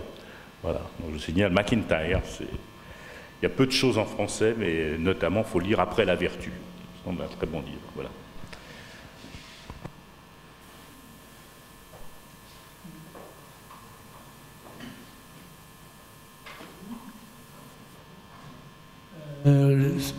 Bon, je trouve intéressant. Ce qui, par rapport à cette justice aujourd'hui, se pose la question je suppose, de la mondialisation. C'est-à-dire que on est face à... Là, on part, l'individu, la communauté, il peut avoir des règles dans une communauté. On peut étendre la communauté à plusieurs communautés dans une nation. Mais donc, chaque nation va avoir ses lois, mais maintenant, on est devant une réalité qu'il y a plusieurs États. Prenons par exemple l'Europe, la difficulté que l'Europe a fonctionné, et je dirais qu'aujourd'hui, c'est le problème mondial qui se pose. La justice, c'est un domaine mondial. Enfin, comment... Alors, je pense que ce qui se passe au niveau de l'Europe ou au niveau de la planète, c'est le même problème qu'au niveau d'une nation, c'est-à-dire qu'est-ce qui nous permet de vivre ensemble? Est-ce qu'on va se contenter d'élaborer des lois neutres dans lesquelles chacun peut défendre son intérêt, ou est-ce qu'on va essayer de trouver des valeurs communes, qui seraient les droits de l'homme, par exemple, hein? Et on retrouve le même problème. Donc certains diront que ce qui unit le mieux les hommes sur cette planète, c'est le commerce, c'est le marché, et que tout le monde est d'accord pour faire du capitalisme, par exemple. Mais on peut aussi penser que ce n'est pas suffisant et qu'on peut voir les choses autrement et qu'on peut défendre les droits de l'homme et la justice comme vertu. Donc en fait, je pense que non seulement, comme vous le dites, on a du mal à se mettre d'accord sur des lois identiques, mais le problème va plus loin. C'est-à-dire, est-ce qu'on se contente d'établir des relations juridiques ou est-ce qu'on cherche à se mettre d'accord sur des valeurs morales ?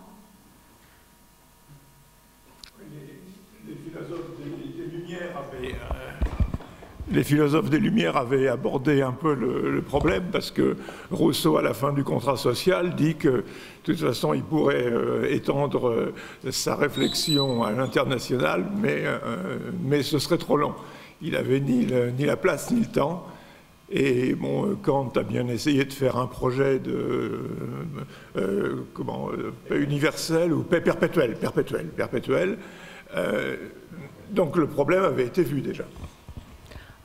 Je crois me souvenir que Rousseau défendait l'idée de république de petite taille et pensait qu'au-delà, ce serait difficile de vivre en démocratie, enfin, même si le mot de démocratie n'est pas dans le contrat social, enfin parle plutôt de république. Et quant à Kant, c'est pareil, il parlait d'une fédération, hein, mais voilà. Hein, donc je voulais préciser ça. Vous avez vu le problème ? Rawls a écrit un livre sur la question où il tente de construire l'idée d'une justice, d'appliquer la théorie de la justice aux relations entre nations. Il reprend en gros, en perfectionnant, la thèse de Kant dans la paix perpétuelle. Et notamment comment il peut y avoir des accords entre nations à peu près justes. Excusez-moi, je voudrais rebondir. Est-ce qu'on peut imaginer une justice, donc fondée sur la légalité, qui se base sur des bases scientifiques, vu que la science est à peu près partagée par tout le monde?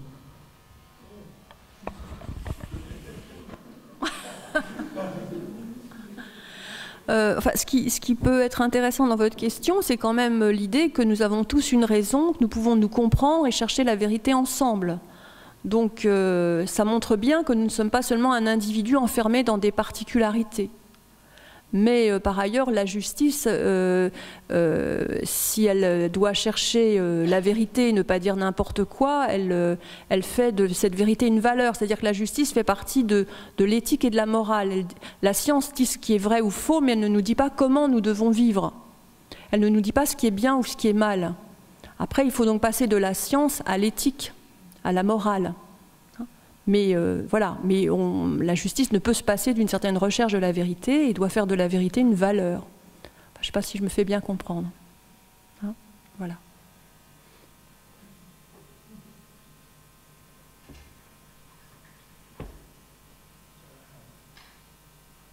Les scientifiques peuvent s'entendre quand même sur une seule chose, c'est que ils doivent chercher. c'est la science, c'est le doute, ça consiste à creuser. Et c'est parce que on a des doutes aussi, on ne travaille pas tous sur les mêmes hypothèses. Donc oui, il y a une communauté scientifique, mais qu'est-ce qu'elle a en commun, cette communauté? Mais pour ce qui est de... vous avez parlé de laïcité, je rentre d'Allemagne, là, et j'ai été étonné de voir que l'Allemagne avait décidé, le gouvernement allemand, avait décidé le 31 octobre de faire la fête de la Réforme. Alors, le statut de... Bon, là, chaque État et chaque land est responsable et, je dirais, décide de ses relations avec les différentes religions. Bon, certains sont neutres, certains sont... la Bavière est même catholique, enfin bon. Et donc, et là, toute l'Allemagne décide de célébrer Luther. Alors, dans un premier temps, pour un Français, c'est un peu étonnant. Et puis, quand on y réfléchit, on présente... Alors, je ne sais pas si Luther était un grand philosophe ou un grand humaniste, mais en écoutant le discours de Merkel, ce qu'elle mettait en avant, c'était finalement que Luther, en affichant sur la porte de l'église de Wittenberg ses 95 thèses, au moment justement où le légat du pape venait vendre des indulgences, ben, Luther avait, d'une certaine manière, mis les pieds dans le plat de la loi, de ce qu'était la loi de l'Église. Donc elle a mis en avant, mis en avant au moment où en Allemagne il se pose un certain nombre de problèmes. Hein. La communauté turque est noyautée par l'AKP, il y a la montée de l'AfD, enfin il y a un certain nombre de choses.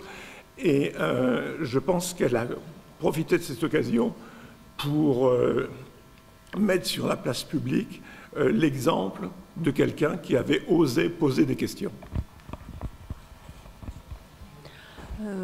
Par rapport à Luther, on pourrait comparer avec l'abbé Grégoire qui était revenu à la mode lorsqu'on a fêté le bicentenaire de la Révolution française. Donc on peut parler de l'abbé Grégoire et le célébrer en tant qu'homme révolutionnaire, humaniste, qui a défendu la tolérance, etc. Mais ça ne veut pas dire qu'on défend l'Église catholique. Alors je ne sais pas ce qui s'est passé en Allemagne, mais si on défend dans Luther, eh bien précisément, oui, un esprit critique, etc. Enfin voilà, c'est très bien. Par contre, si on défend l'Église luthérienne, là on sort de la laïcité et voilà. Oui, mais l'Allemagne n'est pas laïque. Pardon ? Est-ce que l'Allemagne est un pays laïque? C'est inscrit dans la... C'est pas fait, hein. C'est pas comme en France, non. Il n'y a pas de séparation des églises et de l'État en Allemagne. Hein, puisque il paye, hein, les curés. Oui, de toute façon, les clergés sont financés sur le budget et les citoyens allemands déclarent leur religion au moment de faire leur déclaration d'impôt pour savoir à qui une certaine quote-part de l'impôt va être versée. Donc là, on n'est pas du tout dans la laïcité. Par contre, Luther, il y a aussi une dimension, comme il ne faut pas oublier, c'est que Luther, il traduit la Bible en allemand. Et donc, c'est l'inventeur de l'Allemagne, d'un certain point de vue. Hein, il va donner une langue, la langue allemande, c'est la langue de Luther. Il va lui donner sa physionomie. Et je crois que de ce point de vue-là, il a un rôle dans l'histoire nationale allemande, hein, Luther. C'est pas vraiment... l'angle religieux n'est pas suffisant, quoi.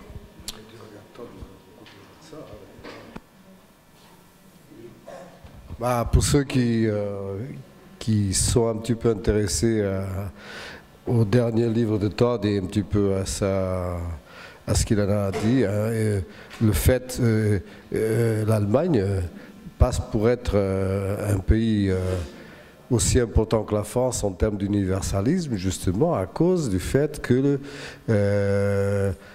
par la lecture, pour que la Bible écrite selon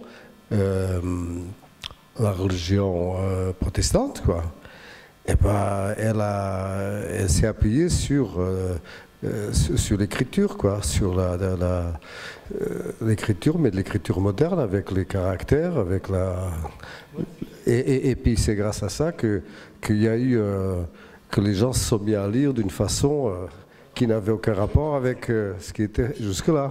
Parce que justement, dans l'Église, le culte, il se fait en latin. Donc le bas peuple, il ne comprend rien du tout. Et l'accès à Dieu, il est médiatisé par l'Église, hein, qui est le corps du Christ, hein, dans la théologie catholique. Alors que Luther, il dit maintenant, l'accès à Dieu, c'est en ligne directe, on supprime les intermédiaires. Dieu, vous trouvez sa parole dans la Bible. C'est pour ça que vous allez dans n'importe quel hôtel, hein, vous avez une Bible sur votre table de nuit, hein, parce que vous pouvez avoir toujours besoin de consulter Dieu. Il est toujours là. Et c'est vrai que et ça explique par exemple que l'Allemagne est le premier pays le plus alphabétisé d'Europe, hein, bien avant tout le monde. Hein, tout le monde sait lire parce qu'on n'a pas d'autre choix, il faut lire la Bible. Hein, ça change beaucoup de choses. Ça.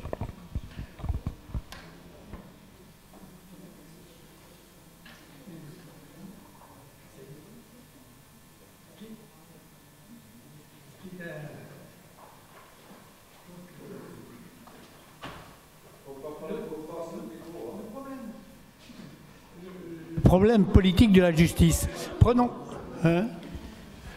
il s'est passé cette semaine avec le procès Mera. C'est intéressant de voir comment l'institution justice, comment le procureur défend quelque chose, une défense, la défense.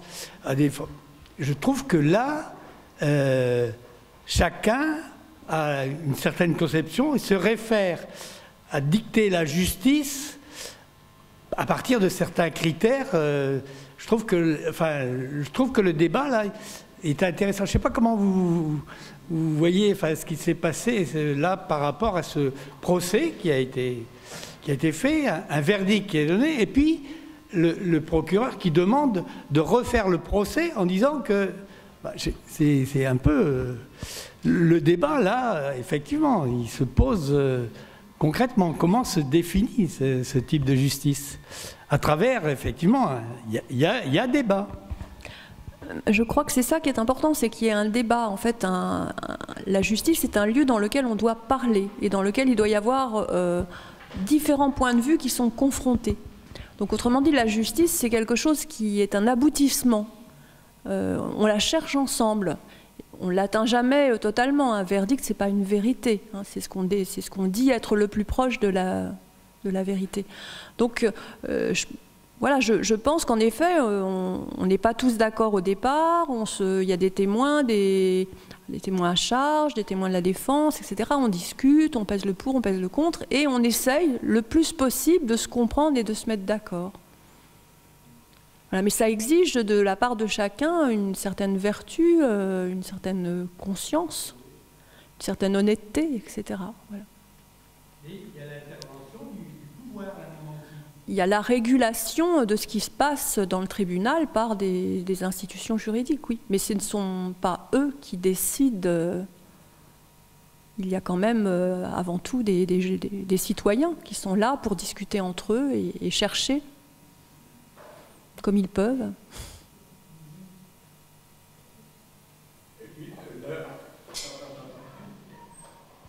Et la justice n'est pas que théorique, on discute du droit, mais il y a aussi la jurisprudence, et certaines justices sont plus basées sur la jurisprudence que d'autres. Hein. Je pense à la justice anglaise, qui est... Alors, est-elle une justice libérale? J'en sais rien, mais la jurisprudence y est plus importante. Et on revient au cas particulier, cas qu'aime bien développer Sandel, justement. Oui, c'est la tradition de la common law.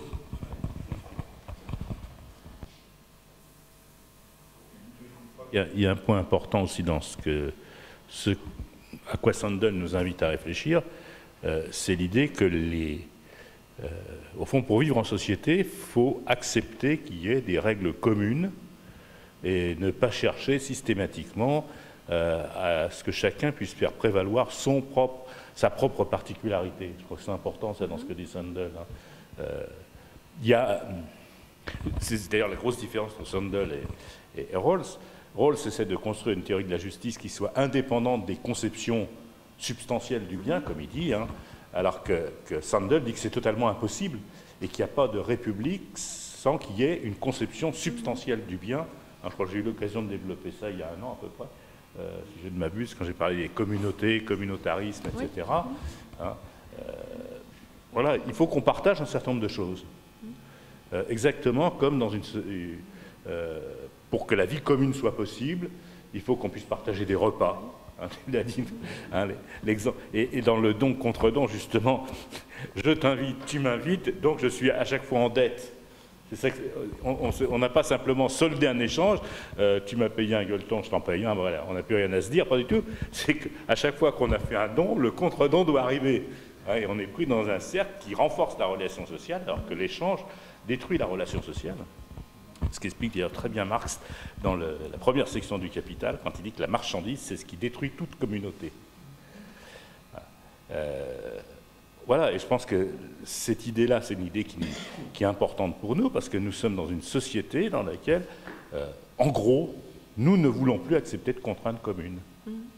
Nous détestons les contraintes, et nous détestons que les autres nous imposent ces contraintes communes. Il y avait une bonne caricature qui circulait sur Internet, c'est assez rigolo. C'est pour Halloween, donc il y a des enfants qui arrivent avec leur déguisement, la dame sort avec son panier de friandises, et alors chacun commence à dire « Ah non, moi je veux pas parce que moi je suis vegan, alors je veux absolument des bonbons vegan. Non, non, moi je veux des bonbons sans gluten. » Et puis, etc., etc. Donc chacun veut son truc. Ça m'a fait penser, parce qu'on a eu ça en conseil d'administration au lycée, il y a une dame qui a demandé, au nom des parents d'élèves, qu'il y ait des repas végétariens. Voilà. Bon, c'est pas trop facile à faire, un repas végétarien, il suffit de pas prendre de viande à la cantine, c'est pas compliqué. Et voilà, c'est-à-dire chacun exige que sa propre particularité soit mise au centre de la société. Et d'où la multiplicité, non pas contre la communauté politique où on vit tous ensemble en acceptant d'être différents. Et à la place de ça, cette communauté politique, on a des micro-communautés où les gens se regroupent parce qu'ils sont les mêmes. On n'a jamais autant parlé de s'ouvrir à l'autre, mais en réalité, tous les gens qui changent l'ouverture à l'autre, ils se réunissent avec les mêmes. La mêmeté, c'est devenu la règle sociale, quoi. Je crois qu'on a tendance à comprendre ce qu'on appelle le droit à la différence et le droit des différences. Voilà. On a le droit d'exprimer qu'on n'est pas comme tout le monde, mais on ne doit pas être que différent des autres et la revendiquer. On doit, il faut quand même penser à ce qui nous unit et pas seulement à ce qui nous sépare. On ne vit pas tout seul, on ne doit pas s'enfermer en effet dans un communautarisme, enfin dans le mauvais sens du terme, quoi.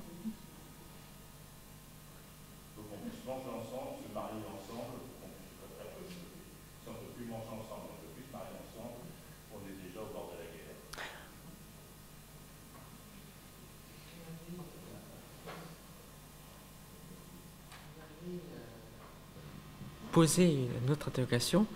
Est-ce que ça vient d'une réaction épidermique au fait que dans le passé, il y a eu des abus de pouvoir et que par conséquent, la population cherche en fait à affirmer la différence par réaction? Je ne sais pas si ça renvoie à ce que j'ai dit, mais il est vrai que le libéralisme est né en opposition aux monarchies absolues d'Ancien Régime, qui les empêchaient de pratiquer librement leur religion, qui les privaient de droits, et donc ils sont partis aux États-Unis pour fonder un pays libre, en quelque sorte.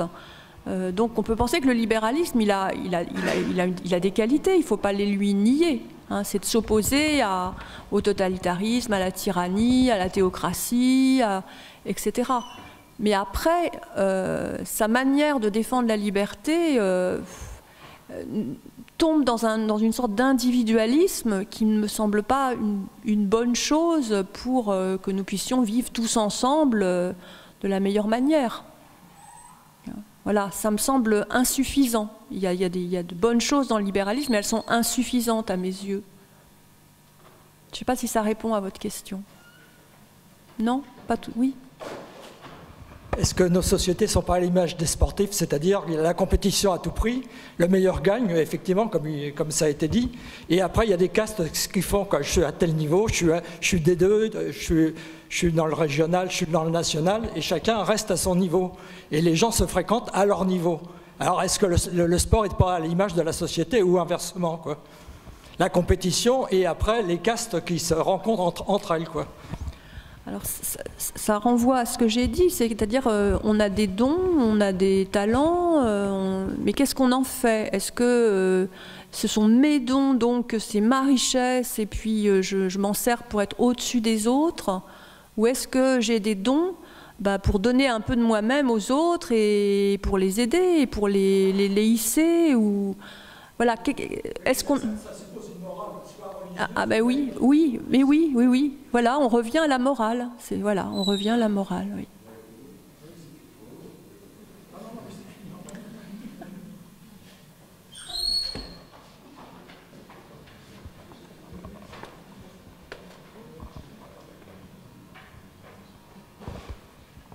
S'il n'y a plus de questions, eh bien, je vous donne rendez-vous dans 4 semaines, exactement, pour parler de la citoyenneté et Montesquieu.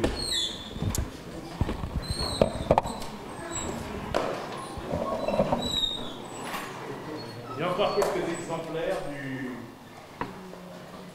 des actes du